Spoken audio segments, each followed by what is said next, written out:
মানুষ সত্য চায়, কিন্তু যখন সত্য পরিষ্কার হয়ে যায় তখনও অনেকেই তা গ্রহণ করে না।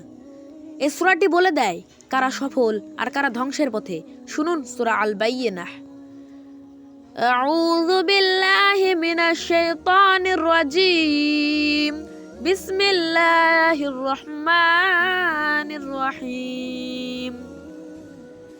لم يكن الذين كفروا من أهل الكتاب والمشركين منفكين حتى تأتيهم البينة।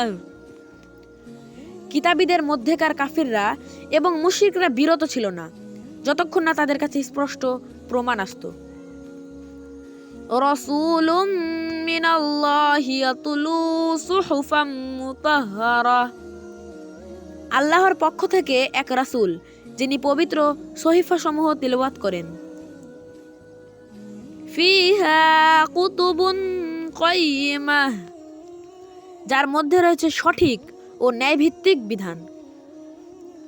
ওয়ামা তাফাররাকাল্লাযীনা উতুল কিতাবা ইল্লা মিন বা'দি মা জাআতুহুমুল বায়িনাহ। স্পষ্ট প্রমাণ আসার পরই কেবল কিতাবীরা বিভক্ত হয়েছে। ওয়ামা উমিরু ইল্লা লিয়াবুদুল্লাহা মুখলিসিনা লাহুদ্দিন হুনাফা ওয়া ইউকিমুস সালাতা ওয়া ইউতুজ যাকাহ ওয়া যালিকা দীনুল কাইয়িমাহ। তাদের আদেশ দেওয়া হয়েছিল আল্লাহর ইবাদত করতে একনিষ্ঠভাবে, সালাত কায়েম করতে এবং যাকাত দিতে। এটাই সঠিক দিন। ইন্নাল্লাযীনা কাফারু মিন আহলিল কিতাবি ওয়াল মুশরিকিনা ফি নারি জাহান্নামা খালিদিনা ফিহা উলাইকা হুম শাররুল বারিয়াহ। কাফির, কিতাবী ও মুশরিকরা জাহান্নামে চিরকাল থাকবে, তারাই সৃষ্টির নিকৃষ্টতম। ইন্নাল্লাযীনা আমানু আমিলুস সালিহাতি উলাইকা হুম খায়রুল বারিয়াহ। যারা ঈমান আনে ও সৎকর্ম করে তারাই সৃষ্টির শ্রেষ্ঠ। জাযাউহুম ইনদা রাব্বিহিম জান্নাতু আদনিন তাজরি মিন তাহতিহাল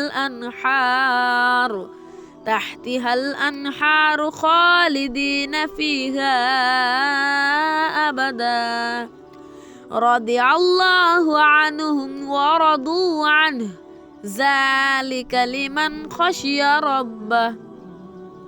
তাদের প্রতিদান চিরস্থায়ী জান্নাত, যেখানে নদী প্রবাহিত। আল্লাহ তাদের প্রতি সন্তুষ্ট আর তারাও আল্লাহর প্রতি সন্তুষ্ট। সত্য যখন স্পষ্ট হয়ে যায় তখন আর অজুহাত চলে না। আপনি কোন দলে থাকতে চান, সৃষ্টির শ্রেষ্ঠ না নিকৃষ্ট? এই কোরআনিক বার্তা হৃদয়ে নিলে জীবন বদলে যেতে পারে। ভিডিওটা বেশি বেশি করে শেয়ার করুন আর কোরআনের আলো ছড়িয়ে দিতে চ্যানেলটি সাবস্ক্রাইব করে আমাদের পাশে থাকুন। আর ভিডিওটি ভালো লাগলে একটি লাইক করুন। আল্লাহ হাফেজ।